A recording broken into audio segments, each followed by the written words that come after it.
দ্রূপ কথার ভালোবাসা, নক্ষত্রপুরীর রাজকুমারী ও মেঘ পাহাড়ের শিল্পী, নীরব রাজত্ব এবং এক গোপন কষ্ট।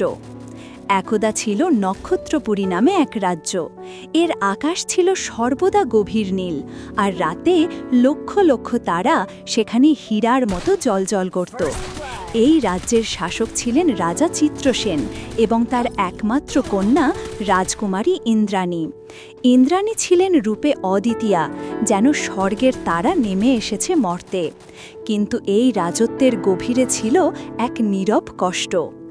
নক্ষত্রপুরীর একটি কঠোর নিয়ম ছিল, রাজকুমারী কোনো দিন যেন মাটির পৃথিবীর ধূসরতা স্পর্শ না করে।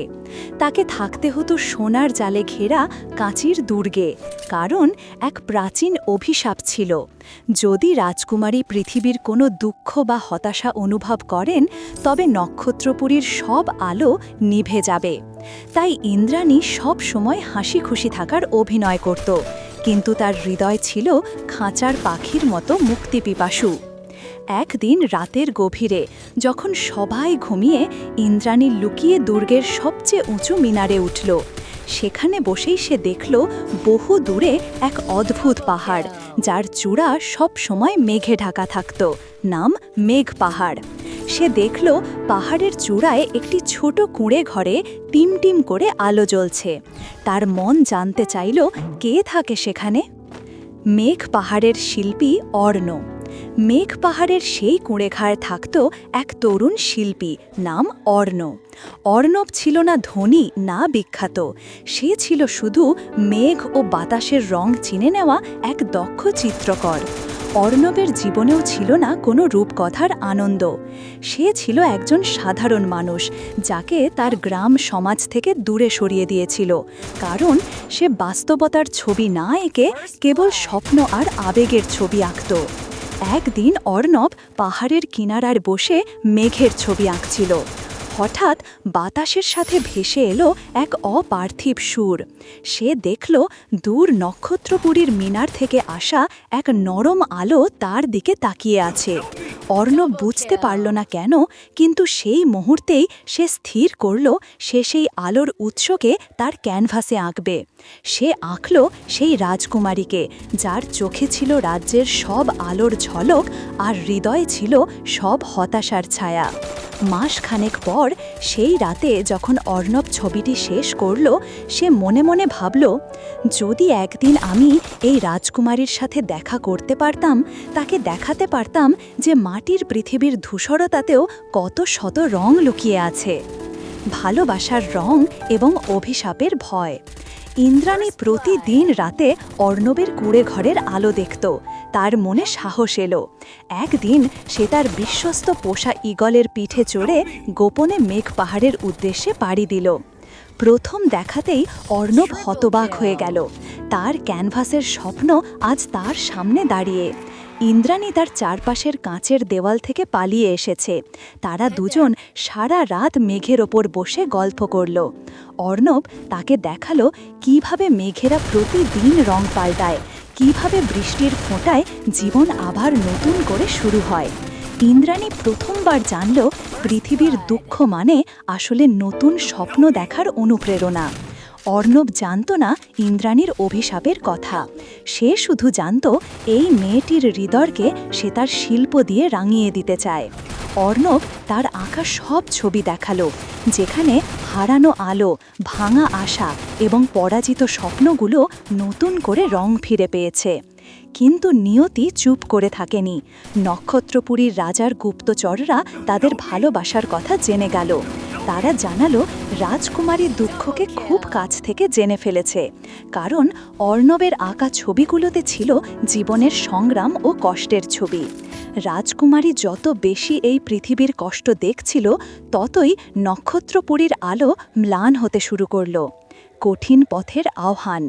রাজা চিত্রসেন রাগে কাঁপতে কাঁপতে সৈন্যদের পাঠালেন মেঘ পাহাড়ের দিকে। অর্ণবকে ধরে আনা হলো।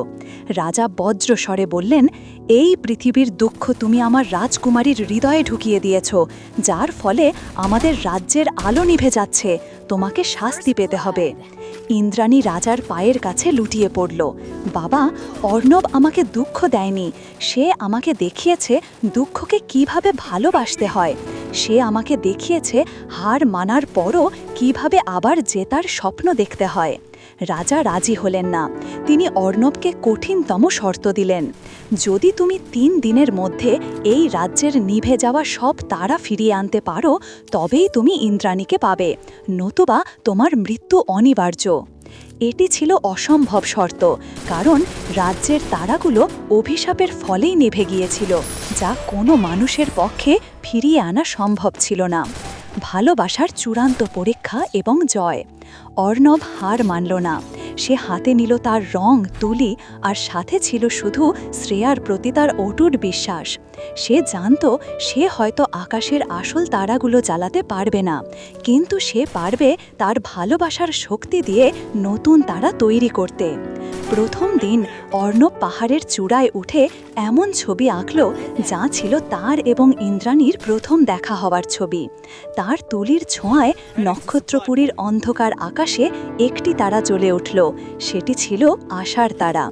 দ্বিতীয় দিন সে আঁকল তার জীবনের সব ব্যর্থতা, সব কষ্টের ছবি।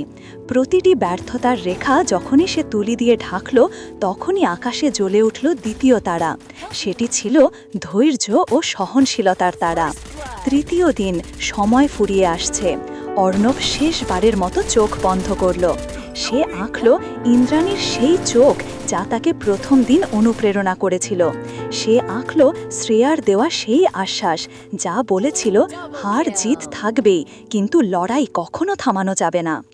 সেদিন আর কোনো তারা জ্বলল না, কিন্তু অর্ণবের সেই ছবিতে ছিল এমন এক গভীর ভালোবাসা যা কৃত্রিম আলোকেও হার মানায়। অর্ণব শেষ নিঃশ্বাস ফেলে বলল, আমার শিল্পের আলো হয়তো আকাশের তারার মতো নয়, কিন্তু এর মধ্যে যে ভালোবাসা আছে তা চিরন্তন। এই ভালোবাসা কখনো ম্লান হবে না। ঠিক তখনই ঘটে গেল অলৌকিক ঘটনা। নক্ষত্রপুরীর সব নিভে যাওয়া তারা অর্ণবের আঁকা ছবির আলোর সাথে মিশে গিয়ে এক নতুন রূপে জ্বলে উঠল। অভিশাপ কেটে গেল, রাজ্যের আলো ফিরে এলো। চিরন্তন শিক্ষা এবং সমাপ্তি। রাজা চিত্রসেন অবাক হয়ে দেখলেন অর্ণব কোনো জাদুকর ছিল না, সে ছিল একজন শিল্পী যে ভালোবাসা দিয়ে হারানো আলো ফিরিয়ে এনেছে। তিনি বুঝলেন আসল কষ্ট হলো ভালোবাসার অভাব, আর সত্যিকারের ভালোবাসা হতাশা বা দুঃখকে জয় করে নতুন জীবনের আলো দেখাতে পারে। বন্ধুরা, মনে রাখবে, জীবনের পথ কখনো কখনো মেঘে ঢাকা মেঘ পাহাড়ের মতো মনে হতে পারে। হার জিত আপনার পাশে ছায়ার মতো থাকবে, কিন্তু আপনার ভেতরের ভালোবাসার শক্তি এবং হার না মানার জেদ, সেটাই আপনার সবচেয়ে বড় ফায়ার পাওয়ার। অর্ণবের মতো আপনিও আপনার ভালোবাসার রং দিয়ে জীবনের সব অন্ধকার দূর করতে পারেন। আপনার জীবনে এই গল্পের মতো কোনো মোটিভেশনাল মুহূর্ত থাকলে কমেন্টে আমাদের জানান। এই ধরনের আরও অনুপ্রেরণামূলক গল্পের জন্য আমাদের পেজটিকে ফলো এবং সাবস্ক্রাইব করে আমাদের উৎসাহিত করুন।